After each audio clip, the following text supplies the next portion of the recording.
வாழ்க வளமுடன். நான் இன்னைக்கு வணக்கம், வாழ்க வளமுடன். நான் இன்னைக்கு என்ன செய்ய போறேன்னா பருப்பு உருண்டை குழம்பு பண்ண போறேன். ஸோ அதுக்கோசரம் துவரம் பருப்பும் மிளகாயும் சோப் பண்ணி வச்சிருக்கேன். இது ஒரு 1/2 அன் ஹவர் சோப் பண்ணி வச்சுனா போதும். அதுக்கப்புறம் நான் எப்படி அரைக்கிறேங்கிற இதை நான் உங்களுக்கு காமிக்கிறேன் பாருங்க. இப்போ நான் இதை சோப் பண்ணி வச்சுருந்தேன். ஸோ இந்த ஆயிடுத்து பண்ணலாம், இடையிலே ஆயிடுச்சுல. ரொம்பவும் சோப் பண்ணக்கூடாது, ரொம்ப சோப் பண்ணாலும் முழுன்னு ஆகிடும். இது ஒரு 3/4 மணி நேரம், 1/2 அன் ஹவர் 3/4 மணி நேரம் ஊற வச்சாலே போதும். இந்த பெருசாக எடுத்து வரணும். இப்போ என்ன செய்ய போகிறேன்னா இதுலேயே மிளகா வத்தலையும் ஊற வச்சிடணும். அப்போ தான் அப்போ தான் நல்லா அரைக்க வரும். ஸோ இந்த மிளகா வத்தல் போட்டுன்ட்டேன். அப்புறம் இதுக்கு வேணுங்கிற பெருங்காயம் அதையும் இதில் போட்டுன்ட்டேன். உப்பு வேணுங்கிற உப்பு, அப்புறம் மஞ்சள் பொடி போட்டுட்டு இப்போ இதையும் நல்லா தண்ணி ஈர்த்துட்டு போட்டுக்கணும். ஆஃபாக போட்டு அரைக்கணும். அப்போ தான் நல்லா கிறிஸ்பியாக கிடைக்கும். கொஞ்சம் எல்லாம் ஃபுல்லாக போட்டால் அடியில் நல்லா மசிஞ்சிடும், மேலும் மசியாது. நான் ஓட்டுற மாட்டேன். இப்படி கொஞ்சம் கிளறி கொடுத்துட்டு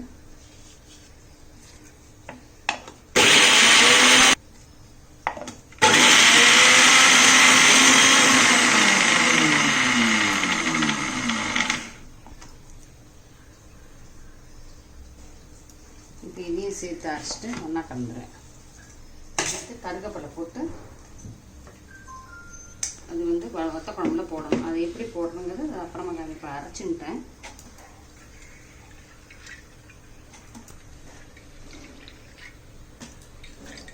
வத்த குழம்புல போடும்போது நான் எப்படி என்னங்கிறது அதையும் காமிக்கிறேன். நான்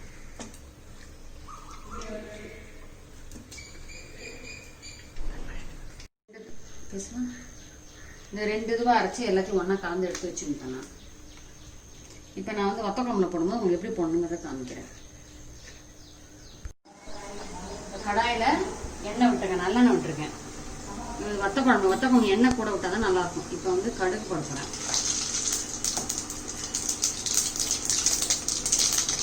அப்புறம் கடலைப்பருப்பும் வெந்தயமும் எடுத்து வச்சுருக்கேன்.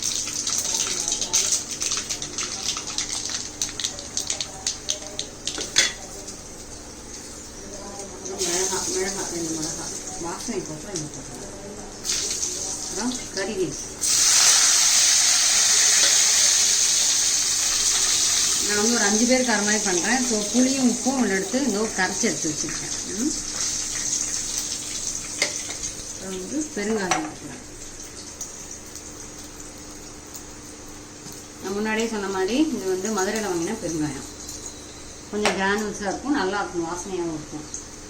அப்புறம் இதெல்லாம் கொஞ்சம்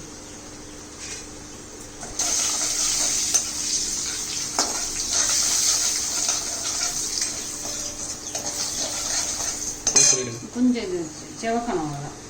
இப்போ பொடி போடும். பொடி சாம்பாருக்கு வத்தத்துக்கு எல்லாமே ஒரே பொடி யூஸ் பண்ணி நீ செஞ்சு காமிப்பீங்க. அந்த பொடி தான் 2 பட்டு இந்த தண்ணி எல்லாம் கரைச்சி வச்சுட்டு அந்த ஜலத்தை விடுவேன்.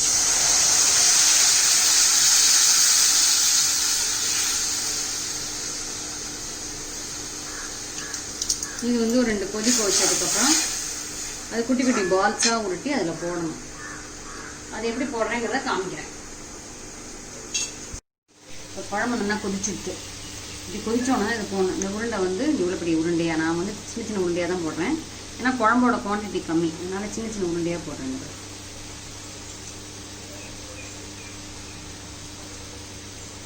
ஒன்றோட ஒன்று ஒட்டாமல் அப்படி தள்ளி தள்ளி போடணும்.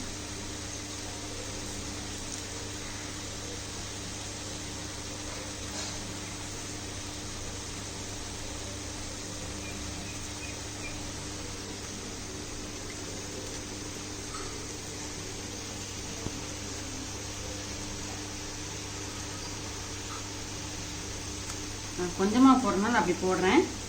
இதில் கொஞ்சம் அந்த இதை குழம்பு கொஞ்சம் நீர்க்க கரைச்சிக்கணும். ஏன்னா இது போட்ட உடனே அந்த குழம்பானது என்ன செய்யணும், அப்படி கெட்டியாயிடும். அதனால் கொஞ்சம் நீர்க்க அழகாக கரைச்சினோன்னா நல்லாயிருக்கும். இன்னும் கொஞ்சம் தண்ணியாக விட்டுனோன்னா கொஞ்சம் வத்த இது வேகிற வரைக்கும் கொதிக்கணுங்கிறனால கூட கொஞ்சம் தண்ணி விட்டு பண்ணிக்கணும். நான் இப்போ எனக்கு இது குவான்டிட்டி போருங்கிறதுனால பண்ணியிருக்கேன். நல்லா வெந்தவுடனே அப்படியே மிதந்து மேலே வரும். அப்போ நான் திருப்பி விட்டோன்னா விண்டு. அப்படியா உருண்டை குழம்புக்கு தகுந்த மாதிரி தான். அதாவது இவ்வளோ குழம்பு பண்ணால் கிட்டத்தட்ட ஒரு 3/4 அழகு உங்களுக்கு துவரம்பருப்பு போட்டால் போதும் இவ்வளோ குழம்புக்கு. ஏன்னா நிறைய துவரம்பருப்பு போட்டிங்கன்னா குழம்பு கம்மியாக இருக்கும், உருண்டை ஜாஸ்தியாகிடும். ஸோ அது தகுந்த மாதிரி போட்டு விட்டு போட்டு அதுக்கு தகுந்த மாதிரி போட்டு நிப்பாட்டிக்கிங்க. இப்போ வந்து உங்களுக்கு வெந்த உடனே என்ன செஞ்சுன்னா அப்படியே நல்லா மிதந்து மேலே வரும். அதுக்கப்புறம் அதை திருப்பி விட்டுட்டு ஒரு 10 நிமிஷம் நல்லா கொதிக்க வச்சுட்டு இறக்கிட்டிங்கன்னா சரியாயிடும். இப்போ உருண்டை போட்டு 5 மினிட்ஸ் ஆயிடுச்சு. இந்த வந்துட்டு பாருங்க மேலே மிதந்து இந்த எடுக்கிற மாதிரி வந்துட்டு தான். இப்போ தான் அதை டிஸ்டர்ப் பண்ணி இது பண்ணணும். ஏன்னா டிஸ்டர்ப் பண்ணாமல் இருந்தால் தான், இல்லைன்னா அப்படியே அது அப்படியே விண்டு வந்தேன்னா குழம்பு ஃபுல்லாக அப்படி வந்து குருந்தியாகிடும். இப்போ குழம்பே உங்களுக்கு கிடைக்காது. இப்போ பாருங்கள் அது அப்படியே நல்லா மிதந்து வந்துட்டு வந்துடலாம். ஒரு 5 நிமிஷம் 10 நிமிஷம் வெந்ததுன்னா வெந்துடும். இப்படியே போச்சு இருக்கும், கொஞ்சம் திக்காயிடும். இந்த குழம்பு நல்லா இது உருளி நல்லா வெந்துடும். இப்போ ஆயிடுத்து பாருங்க, நல்லா வெந்துடுச்சு. இதெல்லாம் வெந்துடுச்சு இந்த கரெக்டாக. இந்த குழம்பு இந்த பாருங்க இந்த இதில் இருக்குது. அந்த வாட்டர் மட்டும் இப்போ 2 டம்ளர் விடணும்னா கொஞ்சம் 4 டம்ளர் தண்ணி விடணும். இல்லை தண்ணி மட்டும் கூட இருக்கணும். ஏதாவது கொதிக்க கொஞ்சம் சரியாக வந்துட்டே இருக்கும். நான் வந்துட்டு பாருங்க இதை அப்படியே எடுத்துக்கிட்டு சர்வ் பண்ண வேண்டியதான்.